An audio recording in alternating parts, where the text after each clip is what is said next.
Alright, game 2 here is a lot simpler than the previous one. This one just looks like you want to play a lot of goons, and it is possible to do so. You have draw in Masquerade and Diplomat, and there's also a lot of glitches on the board. Border, regular, and fishing.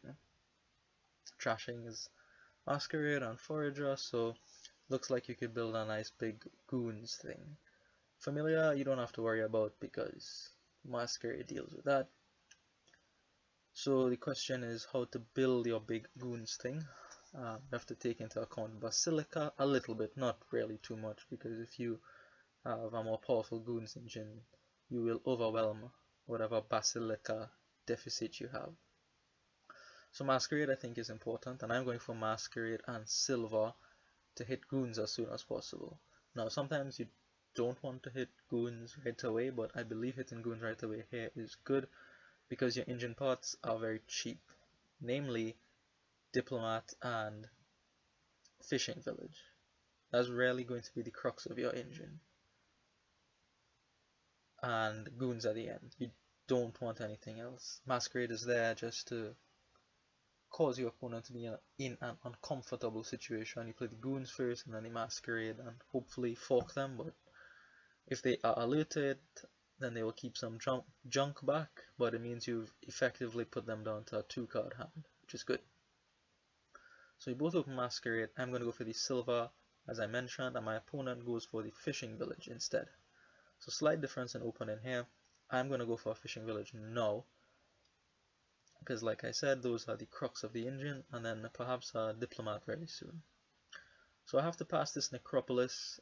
It is the shelter you probably want to pass last, but you have to do what you have to do, right? So I'm going to pass the Necropolis to my opponent, and he's actually going to pass it to me. So him passing that Necropolis to me tells me that he didn't have one of the other shelters to pass to me. Otherwise he would have. Those are much less valuable. Even the Overgrown Estate is less valuable than Necropolis, I believe, solely because, Diplomat exists. Right, you want to try to get your hand size under 5 before you play a Diplomat. Necropolis allows you to do that. So, because he passed me Necro, it probably signals that he has the other 2 shelters in this hand, which is good, because I'm gonna be able to trash one of those bad shelters. Presumably the hovel is coming across here. Yes, it is, and I'm actually able to find $6, and I'm gonna go straight for the goon. So this is the difference in the Fishing Village opening over the Silver opening. With the Fishing Village, I would have been 5, which isn't so hot on this board actually. But with the Silver, it's 6, and 6 lets me hit goons, which I play right away here. My opponent picks up a Diplomat now. Very sensible choice. He has a second Masquerade as well, so that also prompts me to picking up some trashing. I could pick up another Masquerade here, but I don't. Instead I go for the Forager. I'm not sure why I didn't go for another Masquerade.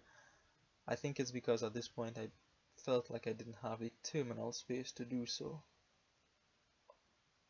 So Forager is non-terminal, and it also allows me to activate the Diplomat. So if I play Forager first then Diplomat, it'll give me the big bonus, the Lost City bonus. So another Diplomat for my opponent, very, very reasonable. Here I am going to get to 6 again. This time I'm not going to buy a Goons. Instead, I'm going to buy a Border Village. I cannot support another Goons at this point. I don't have the actions, simply.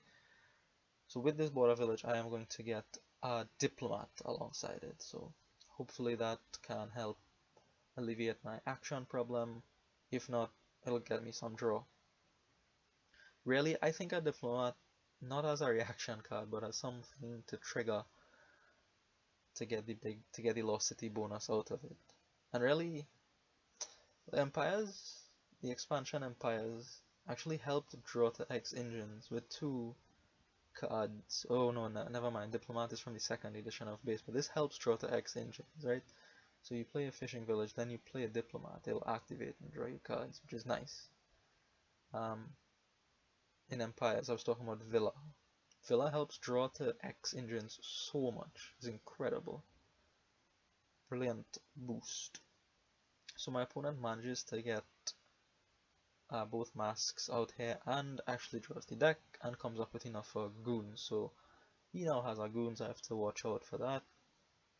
And look at this. This is amazing. My opponent actually thinks for a while on this masquerade play here. And during the turn I was telling myself there's no way I forked him, right? There's no way he has to pass me something good. He has enough junk in his deck. He just put 6 coppers in play. There's no way all 5 of those cards are action cards or something. I was wrong, because he ended up passing me a masquerade, which I didn't trash at all. I happily kept that.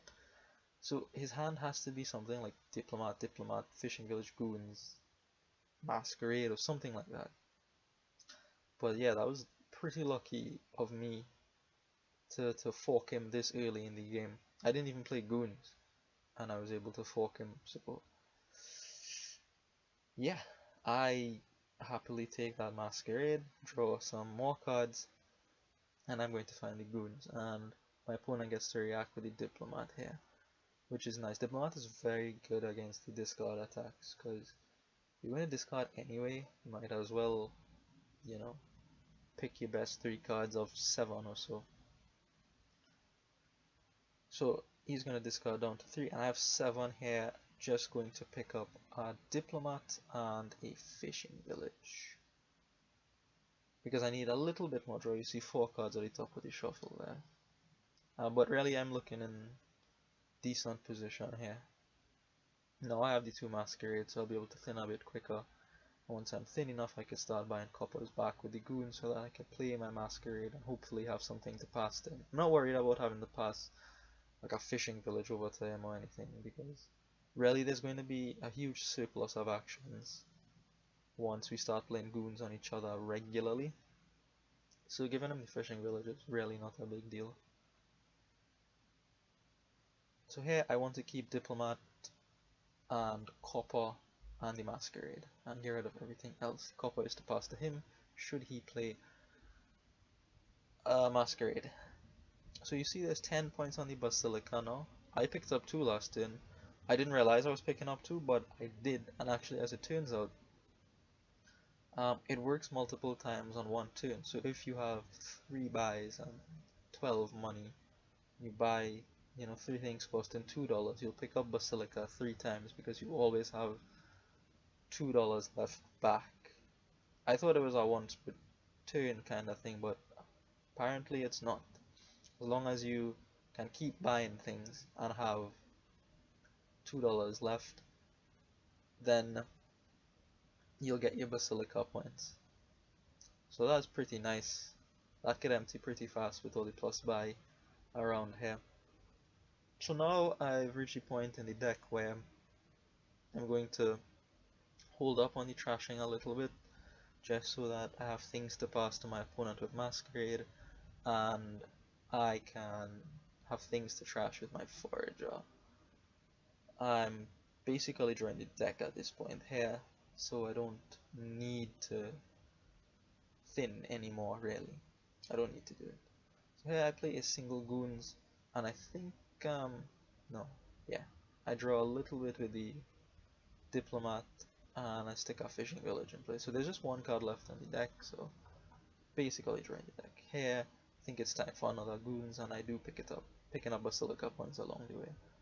So it could have been another Fishing Village Diplomat pair, but time to add Payload, as people call it, because I could draw my deck. So my opponent is not having the greatest time actually, and I'm way in front, very much one-way traffic. I have a lot of Goons points. He just played this Goons dead, so actually I could, I can keep 3 good cards. I don't have to worry about Masquerade coming around, but I do keep the Copper because I have a Masquerade in hand anyway, and I would like to pass it over to my opponent. So he picks up a Fishing Village here, and really I should have kept the Goons there because I forgot I had the Fishing Village in place, so I could have played Goons then Masquerade. Here again I should have done that, played Goons and Masquerade, so slight inaccuracies from me here, but At this point in the game, it really isn't going to matter because I'm just so far ahead. Again, just holding up on the trashing, and I'm going for another pair of Diplomat and a fishing village at this point. That's all you really need. All you really need to power your engine, because your deck is going to be thin enough where, you know, just the 2 cards from the Diplomat is sufficient, I feel. I mean, maybe you might want more masquerades later, but this is fine. This is well and truly fine. Just using the Diplomat for draw, that is. So I believe now I'll start to entertain thoughts of buying coppers to replenish my stock. It'll also get me, what, 2 points now with the amount of goons that I have. So yeah, this is what I was talking about with the fishing village Diplomat. And you play fishing village, play Diplomat, and you just go through your deck that way. It doesn't like net draw cards, but it gets you through the deck, right? So that's always good. So here I remember now to play the goons before the masquerade. But my opponent is alert and is going to just pass me a copper. So here I don't play this Diplomat because I calculate wrong. I think I have a copper on top of the deck when in fact it's the other goons. But like I said, it doesn't really matter at this point. It's just a matter of, you know, emptying the fishing villages, the diplomats, and some third pile along the way, the villages or the estates or something. You know, I just have all the luxury in the world here, all the power in the world, and actually I have no problems passing over silver to my opponent, but he actually doesn't have the masquerade, which is terrible. He does pick up a second one here, and I must say that second masquerade has put in a lot of work. I wasn't going to pick up one, which my opponent gave one to me because, well, he didn't have to, but he chose to do that. And it put in quite a bit of work, so maybe you do want a second masquerade on this board. I wasn't going for it, but I was gifted one, and yeah, it really pushed me forward here to a nice thin deck playing lots and lots of goons. So actually, in short order, my opponent resigns because really, there's not much he could do at this point, right? I'm starting to buy coppers here now, just to pass over things to my opponent, and it'll power up my foragers, etc., etc. So that's how game 2 ends, just a big old goons thing, right? With Diplomat for draw this time, and defense as well. So really, I think the key difference was at the beginning, where he opened with the fishing village and I went with the silver. Fishing village isn't bad, but I think, like, given the kind of engine is possible on the board, you want to get the goons sooner rather than later. Well, if there was a different setup, you probably want the goons at a different time. But anyways, thanks for watching.